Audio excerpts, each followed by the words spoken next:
सबसे पहले मैं आप सभी का और अतिथिगण का धन्यवाद देता हूँ जो आपने अपना कीमती समय यहाँ आकर मुझे दिया। आज के दिन काफी गतिविधियां हुई है यहाँ और भी दूसरी जगहों पर। एक साथ हैदराबाद माध्यम द्वारा, यहाँ माध्यम द्वारा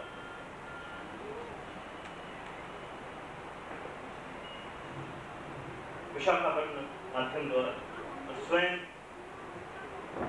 मैं भी सशरीर एक जगह पर नजदीक ही है विजयवाड़ा के, वहां भक्तगणों के बीच में बात की, कुछ उन्हें बताया। How is it possible?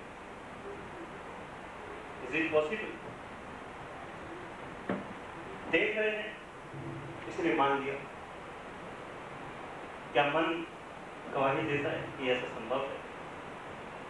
आप बताइए। प्रश्न है आप सबसे, Is it possible? Seeing is believing, sir. Still hard to hear you. Seeing is believing. Only one voice. Is it possible? Normally not possible.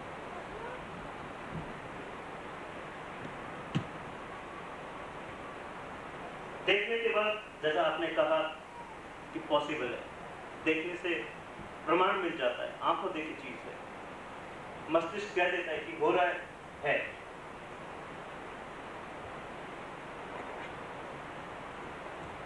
लेकिन फिर भी मस्तिष्क में कहीं एक कोने में एक प्रश्न रहता है, क्या मैं जो देख रहा हूं वाकई है? जानने की उत्कंठा मन में आती है। इसका समाधान कैसे हो, इसे कैसे समझा जाए? क्या एक समय पे आत्माएं थी इतनी जगह पर, वहां एक आत्मा है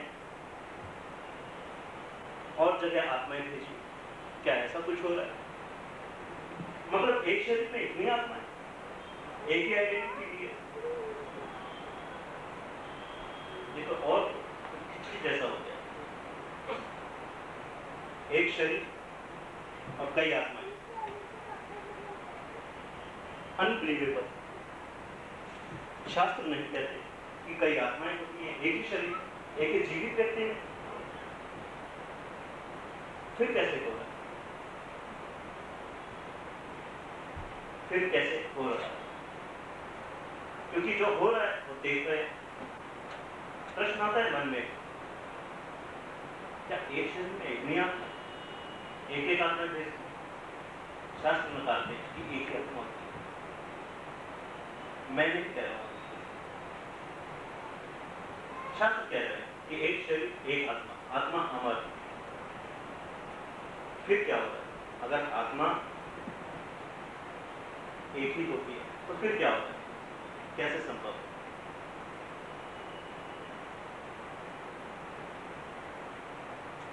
फिर बुद्धि स्थिर हो जाती है, विचार शून्य हो जाती है,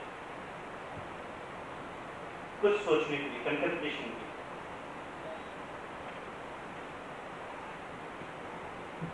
कभी देखा है सिर्फ एक जगह दिखता है, एक मंत्रिमंडल में जरूरत से ज्यादा मंत्रियों का होना, पर शरीर के साथ ऐसा संभव नहीं है। It's not the law of nature, it doesn't. Then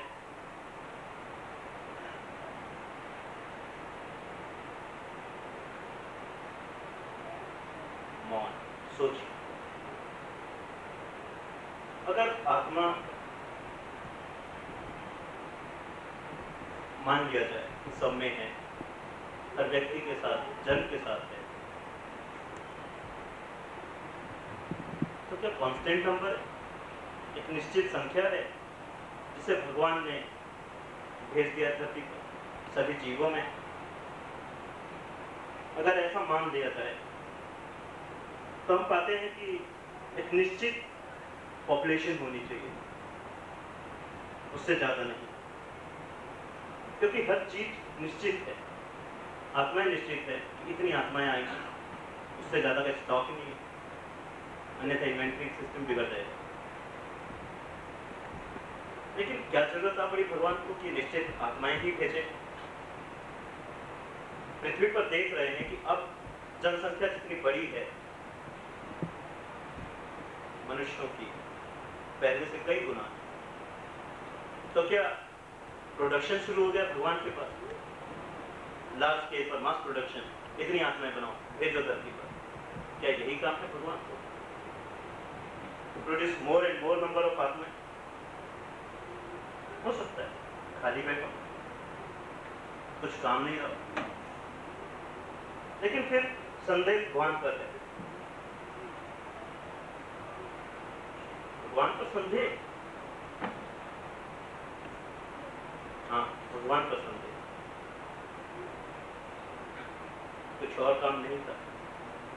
फिर खुद ने जन्म कहां से पाया? ब्रह्मा ने, ब्रह्म आप जानते होंगे, क्रिएटर ऑफ द यूनिवर्स, सभी जीवों का जन्म और उनका विधि विधान लिखने वाला। कुछ ऐसी इमेज है शास्त्रों में उनने जन्म दे दिया। ठीक है, ब्रह्मा ने जन्म दे दिया, तो ब्रह्मा ने कहां से जन्म पाया? क्या उनके पास इतनी सामर्थ्य है कि वो जन्म दे दें? क्योंकि जन्म देने में वही सक्षम है, वही क्रिएट कर सकता है क्रिएशन का, जो खुद क्रिएटिव हो, और क्रिएटिव वही व्यक्ति हो सकता है जो स्वयंभू हो, खुद से जन्मा, जिसका जन्म किसी और चीज से ना हुआ हो। क्योंकि अगर मैटर से जन्म लेगा तो उसकी मृत्यु निश्चित है, destruction is sure, guarantee.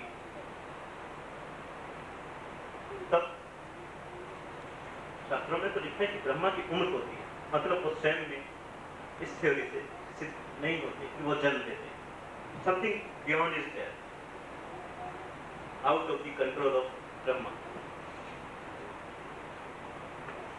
Theory समझिए। फिर जन्म कैसे? ठीक है, ये ऊपर की बात है, नीचे आते हैं, धरती पे आते हैं। क्या माइंड आत्मा है?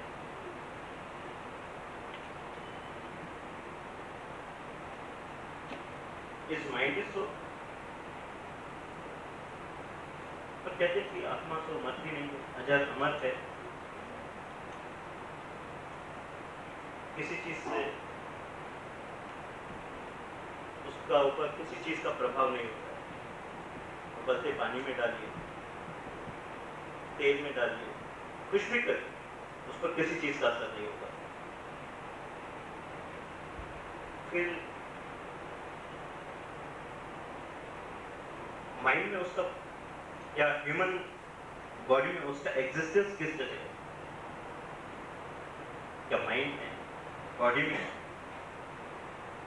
थोड़ा और नीचे उतरना पड़ेगा, थोड़ा अंडरस्टैंडिंग डेवलप करने को। बॉडी एंड माइंड, शरीर जन्म पाता है, शरीर जन्म पाया, साथ में ब्रेन आया, लाइफ फोर्स आया, एक्टिवेशन होता है, जीवन की शुरुआत होती है। जीवन की शुरुआत होती है तब मन का निर्माण होता है, और जब मन निर्मित हो जाता है तब कुछ नया हिसाब किताब शुरू होता है, कुछ नई चीजें शुरू होती हैं। शरीर जन्म पाता है तो मरेगा, ब्रेन का जन्म हुआ है, मरेगा, बचेगा क्या? आत्मा कहाँ है? सोचना पड़ेगा। कि आत्मा कहाँ है, क्योंकि शरीर नाशवान है, मैटर से बना है, बायोमेटर से, और बायोमेटर का अपना लाइफ है।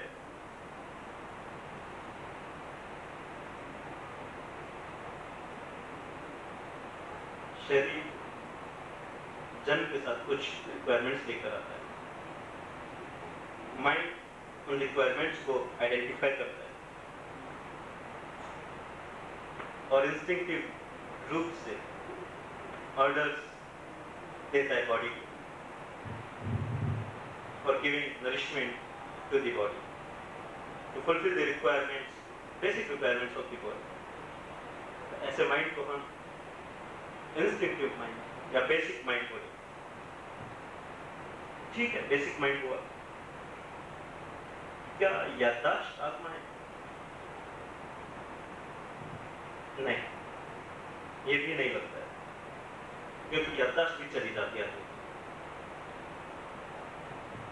कैसे याददाश्त आती है?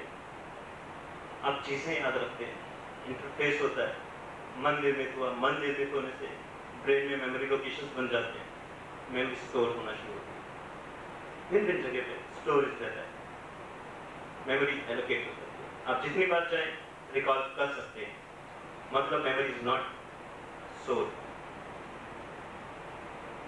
What is soul?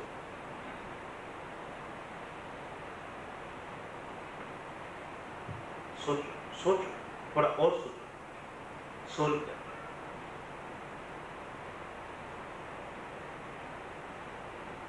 In the whole series, we find just one link to understand the concept of soul, and that link is development of mind unto the higher place, from the basic plane to higher place. When mind travels from the lower plane to the upper plane, we can say the development is going on. The mind is elevated. Basic चीज पर देखते हैं तो brain, not brain, mind second dimension या third dimension पर, in general third dimension पर mind work करता है नॉर्मल ह्यूमन बींग्स के केस में। खाना पीना, देखना, सुनना, कैलकुलेट करना, इंटेलिजेंस यूज करना, यहीं तक सीमित है। सारी क्रियाविधि यहीं तक सीमित है, इसके आगे मुश्किल। और इस डायमेंशन में इंस्टिंक्टिव माइंड होता है। ठीक है, फिर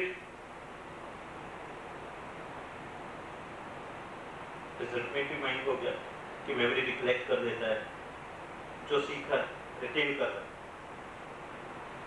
फिर ठीक है, यहां तक ठीक है, एक नॉर्मल प्रोग्रेस के लिए।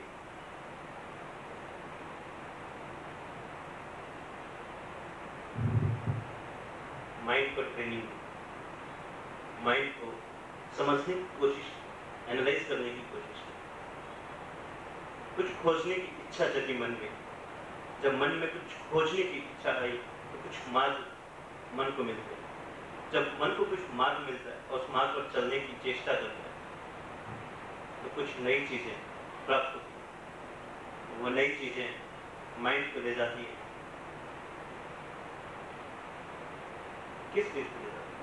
बुक्स तो काफी पढ़ी है, मैंने सुना भी अभी मिस्टर प्रताप आप ही के लेक्चर में अभी सुना कि आप काफी मनोप्रस्थान से रेफरेंसेस दे रहे हैं। What is this next stage is? Could you tell me? You didn't get me. Creativity. Next step. आपने मुझे समझा। मैं प्रश्न था, बेसिक माइंड हो गया, प्रिजर्वेटिव माइंड हो गया, थर्ड स्टेज क्या है? मतलब रिजर्व माइंड। काफी टाइम लगा। ठीक है, रिजर्व माइंड आया, उसके functions. How reserved mind works, on which plane it exists.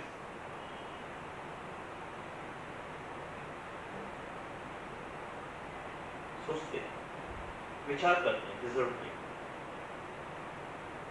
पर सोचने के स्कोप से आगे।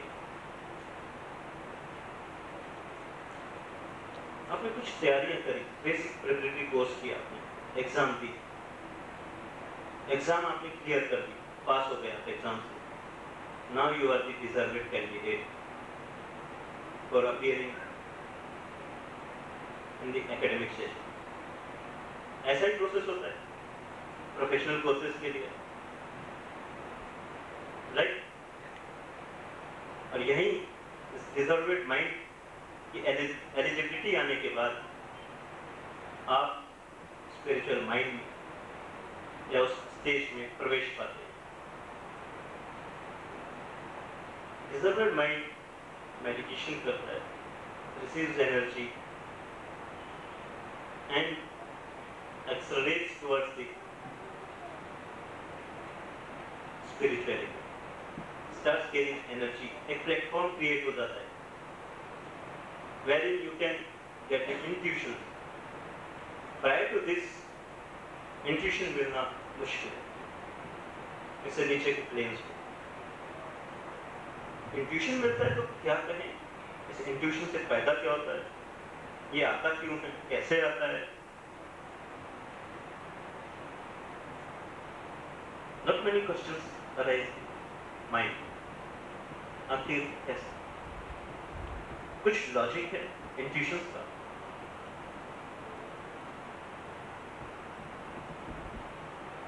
कड़ी नहीं मिलती है इंट्यूशन के लिए, पर है क्या, कुछ कुछ समझ में आता है। ऐसी सर्वसाधारण की परिभाषा है इंट्यूशन की। ठीक है, मान लिया। इससे फिर आत्मा का क्या संबंध है? आत्मा का संबंध अभी नहीं, थोड़ा आगे बढ़े, या सिर्फ इतना संबंध कह सकते हैं कि बेसिक सोल फॉर्मेशन की प्रोसेस इस वक्त स्टार्ट हो गई है। आपका ब्रेन, आपका माइंड अब तक आत्मा नहीं था, पर अब आत्मानुभूति की तरफ आप अग्रसर कर रहे हैं, आपका माइंड अग्रसर हो रहा है। कुछ अब हिंट मिल रही है सोल क्या है, राइट? आदमी जीवित था, मर गया, उसकी मेमोरी वॉश हो गई, क्योंकि मेमोरी तो लोकेट होती है ब्रेन में। As per science, memory locations are there in brain. आप अपनी इच्छा से इलेक्ट्रोड्स लगाएं और टेस्ट कर सकते हैं कि मेमोरी लोकेशन ब्रेन में है। जला दिया गया brain, no memory locations, nothing exists after the death of the body, neither body nor brain. Mind का कहे क्या, जिसका अपना एग्जिस्टेंस था ही, कुछ नहीं बचा। सोल बेचारा जबरदस्ती उस पर डाल दिया गया कि फिर जन्म पाएगी। क्या उसने पाप किया था तो वो फिर जन्म ले, या उसके विधि में लिख दिया गया, उसकी किस्मत में लिखा था ब्रेन के कि वो फिर, सोल के कि वो फिर जन्म ले? क्या जन्म मरण के चक्कर के लिए ही उसका फॉर्मेशन हुआ है? क्या उसका इसीलिए भगवान ने सृष्टि की कि वो जन्म ले, मरे, जन्म ले, फिर दूसरा शरीर में जाए, फिर से दूसरे, तीसरे, चौथे शरीर में जाए और शरीर को छोड़ भी जाए? कर्म शरीर से होता है, माइंड ऑर्डर देता है। जब कर्म शरीर से होता है, इफेक्ट शरीर पर है, उसके बंधन शरीर पर है, कर्म बंधन। How come mind will be affected by that? How come soul will bear the fruits of the actions or karmas of the sensorium organ?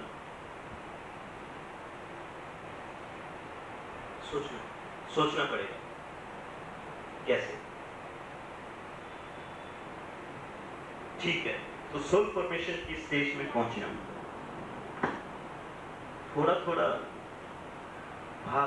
आभास होता है। आभास इसलिए होता है इंट्यूशनल स्टेज में, इंट्यूशनल माइंड डेवलप होता है रिजर्व्ड ब्रेन के वक्त, सॉरी माइंड के वक्त। thereafter practicing more, diving deep into the meditation, you get the hint of the spiritual mind. Spiritual mind form होने के बाद आप उस स्थिति में आते हैं जिसे संत कहते हैं, रियल सेंस में। ऐसा संत जिसकी समस्याओं का अंत और सद्गति की शुरुआत हो गई है, ऐसा संत, ऐसी स्थिति की शुरुआत हो गई है, उसमें जब स्थित हो जाते हैं आप तो संत हैं। लेकिन सफर अधूरा है। यहां से रियल सफर शुरू होता है, यहां से सही मायने में आपका आध्यात्मिक सफर शुरू होता है, जो दिव्यता उपलब्ध होने तक चलेगा।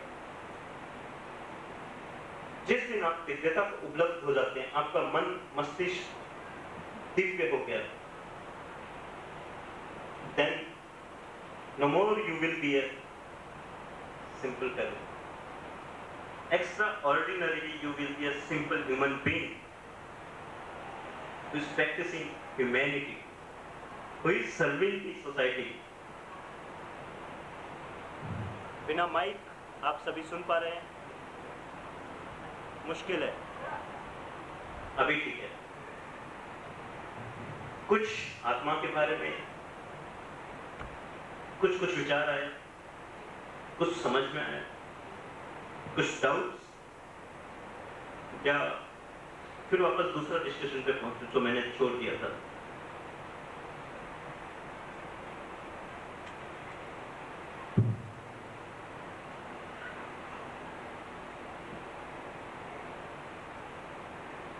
नो डाउट्स, ठीक है। दिव्यता को उपलब्ध होना, सोल फॉर्मेशन हो जाना, ऐसा हम मान लेते हैं।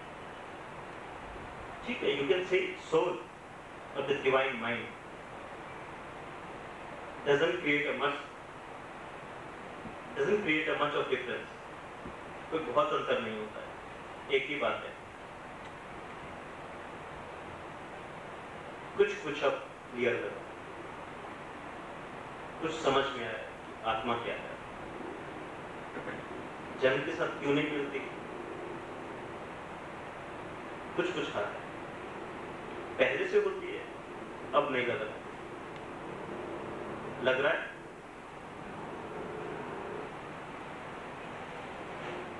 सोचिए, चिंतन करिए इस पर। आपका चिंतन ही आपको लक्ष्य तक, उसकी समझ तक, उसके डीप में ले जाएगा, जिससे आप मीनिंग समझ पाएंगे आत्मा क्या है, और फिर आप समझ पाएंगे कि एक साथ कई शरीर में आना किस तरह संभव है। इस डायरेक्शन में भी मेरी कोशिश थी। अब एक साथ दो चीजें समझ जाए, बस मेरा आना और आत्मा का होना ना होना क्या है, इस बारे में कुछ प्रकाश मिल जाए, कुछ लाइट मिल जाए, कुछ समझ आ जाए, कम से कम एक मन में उत्सुकता जगता है। ठीक है, थ्योरी तो हमने सुन लिया है, प्रैक्टिकल क्या होता है वो भी समझ में आ जाए। सो इन क्वेस्ट ऑफ ए ट्रुथ, आपको यही एक कॉमा देते हुए मैं विराम चाहूंगा। मुझे सुनने के लिए आप सभी का बहुत बहुत फिर से धन्यवाद।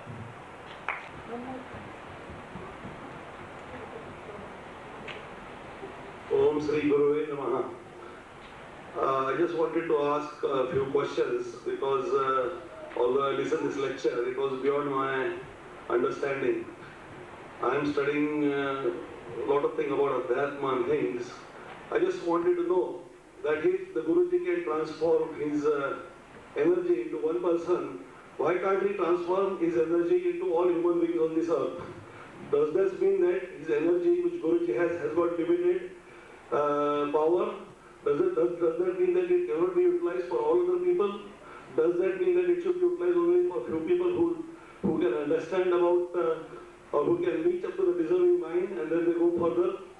This is my simple question, that if his energy is unlimited or if his energy is there, then he should benefit all the people in this world by getting that energy into the mind. That's first thing which I want to ask him. The second thing, you said that 95% of the children below the age of sort of 6 years has got 95 to 96% of the marks. Then why can't we put that energy into their mind so that our future on this earth will be better? So second thing is that if that energy is there which can be transformed, I think it is better to be transformed into the people or into the students who are less than 10 years old. And third thing, if this energy is really here, I will see in 10 years' time the things will be different. If the world is the same, if everything which is happening today will be happening in the 10 years in the same manner, that means this energy is not progressing. That means this energy is static. It can be utilized only by the few people who can reach up to that level where they can accept that energy. That means this energy is only for the people who can reach up to the certain stage. It is not for the people who are ordinary people. So I feel that Guruji should tell us that how can the ordinary people be able to utilize this energy. And as far as I know, unless you have materialistic benefit, unless you have a house to live, unless you have clothes to wear, unless you have car to drive, unless you have some luxuries, I don't think any mind in this world will be able to think about the spirituality. The basic necessity is the first thing about the mind. And unless you get a basic necessity, you won't be able to reach up to the stage what Guruji is telling us. So I feel that this energy should be utilized for the benefit of all the people on this earth.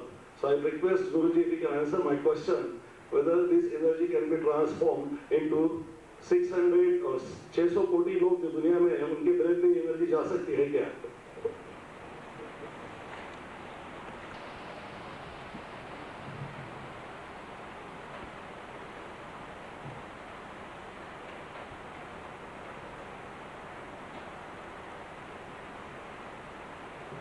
सबसे पहले आपके प्रश्न के लिए, आपकी जिज्ञासाओं के लिए मैं आपको बधाई देता हूँ। बधाई इसलिए कि आपने जिज्ञासा मस्तिष्क में जीवंतता के लक्षण दिया और आपने कहा क्या मेरी ऊर्जा, जैसा आप कह रहे हैं, क्या सभी मानव तक पहुंच सकती है? क्या सब में जा सकती है ये ऊर्जा? यही क्वेश्चन था आपका? The answer is yes. Definitely yes. You just meditate and feel the energy, experience the energy which you can receive through the meditation, and nothing, no other different mark is there through which you can experience my energy. This is the only way. Practice Shastra and Dhyan. If you are doing it, you are getting it. There is no doubt about it. Okay. Thank you very much. And the second thing which I said, that how we can able to ask a 10-year boy to meditate, or even a 5-year boy, or a 2-year boy to meditate, how it is possible for a 2-year or 3-year boy to meditate? I never said that they should meditate. मैं कोशिश करता हूँ जब उनका जन्म नहीं होता है, जन्म होने से पहले की जो प्रक्रियाएं हैं, टेक्निकली स्पीकिंग, मैं वहाँ कोशिश करता हूँ जो चेंज चाहिए, जो डिजायर्ड चेंजेस चाहिए, जिससे कि वो एक अच्छे मानव बन सके, मैं वहाँ कोशिश करता हूँ। मेरी कोशिश वहाँ से शुरू होती है, न कि उनके जन्म के बाद। Right? Yes. And the third thing, आपने जो जैसे बोला, तो ये पॉपुलेशन कंट्रोल क्यों नहीं हो सकती है? I think. Do you think that I should answer this question? I think so, yes. Okay. Population control करने के लिए फर्स्ट ऑफ ऑल पॉपुलेशन आप देखिए क्या है, उसमें से कितना परसेंटेज है जो प्रोडक्शन नहीं करेगी और पॉपुलेशन में कंट्रीब्यूट नहीं करेगी। उतना निकलने के बाद जो पॉपुलेशन बचती है उसमें से कितने हैं जो पॉपुलेशन ग्रोथ में सहायक है, फेवरेबल फैक्टर्स देखिए। उनमें से कितने जागरूक हैं जिन्हें समझ है कि उन्हें क्या करना है, क्या नहीं करना है। उन्हें अपने जीवन में करने और न करने की चीज़ों का अगर पता है तो yes, definitely population can be controlled. There is nothing impossible in it. जिन्हें नहीं है ऑब्जेक्टिव क्लियर, जिन्हें जीवन में जीने का अर्थ नहीं पता है, कैसे जीवन जिए, जो सोचने के लिए जिनके पास फुर्सत ही नहीं है, एक ऐसा तबका जो सिर्फ अपनी मुश्किलों में ही गुम है, खोया हुआ है, किस तरह से आप एक्सपेक्ट करेंगे कि वो कुछ और कंट्रीब्यूट कर सकते हैं समाज में? समझ जरूरी है, आपकी तरफ से खुला होना भी जरूरी है अगर आप कुछ नयापन चाहते हैं। नहीं तो सेम जीवन है, सेम तरीके हैं, सेम मार्ग हैं, चलते रहिए, जीवन इसी तरह चलता रहेगा। इच्छा की स्फूर्ति जरूरी है कुछ नए पद के लिए, उस पर एफर्ट्स की जरूरी है कुछ नया कर दिखाने के लिए। अन्यथा सिर्फ कहने की बातें हैं, सोचने की बातें हैं। Dreaming is ever good rather than practising in actually. और जो आफ्टर ह्यूमन बीइंग जितने एनिमल्स है, जितने बर्ड्स है, उनको कौन कंट्रोल करता है? But I could not get you. Apart from the human beings, there are a lot of species on this earth, like birds, like animals. Who is controlling all this population of the animals, the birds, the parasites, and the fishes, and all other species apart from the human beings? So who is controlling that population? Nature, law of nature is managing all of them. तो उनमें ये अध्यात्म शक्ति आ सकती है, नहीं आ सकती है? You can train them. मैं आपको ज्यादा सवाल पूछ रहा हूँ, लेकिन मेरा सवाल होना जरूरी है। मैंने मना नहीं किया। अच्छा, तो मैं ये पूछता हूँ कि मेरे को ऐसा लगता है कि ह्यूमन बीइंग जो लॉ ऑफ नेचर है उसमें एक अटका हुआ ह्यूमन बीइंग एक प्राणी है, और ये प्राणी की वजह से, अपने को ब्रेन होने की वजह से अपन सोचते हैं, और आत्मा जो आती है वो कहाँ से आती है और कहाँ जाती है, ये आज तक मेरे को नहीं लगता किसी को समझा है। ये एक ऐसा कंसेप्ट है जिसे ज्ञानी जन समझते हैं और डिस्कस करते हैं। रेस्ट ऑफ द थिंग या रेस्ट जो जनरल की बात करें, आप, मैं, सभी ठीक है, क्योंकि मैं भी सीखता हूँ आप सभी से और आप लोग मुझसे सीख रहे हैं। तो मैं ये कहता हूँ कि जो जरूरी है, जितना आवश्यक है आज के लिए और कल के बेहतर कल के लिए, उतना आप पिक कर लें चीजें और उन पर काम करना शुरू करें, जिससे कि एक बेहतर जीवन कटा जा सके। कोई आवश्यक नहीं है कि आत्मा समझनी ही जरूरी है। समझना ये जरूरी है कि आप कैसे जीवन जी रहे हैं, आपका एटीट्यूड कैसा है, आपकी साइकोलॉजी कैसी है, जीवन के प्रति, समाज के प्रति, खुद के प्रति। अगर आपको कुछ करना है, कुछ इंप्रूवमेंट पाना है, तो जरूरी नहीं है कि आप 100 लोगों को इंप्रूव करें। जरूरी है कि आप अपने अंदर घुसें, अपनी साइकोलॉजी देखें, अपना एटीट्यूड देखें, अपना मन समझें और फिर कोशिश करें बाहर की तरफ। करने की जरूरत नहीं पड़ेगी कोशिश, ट्रांसफॉर्मेशन हो जाएगा। It is the journey which is to be started from within, from your own self. Then it is reflected into the society.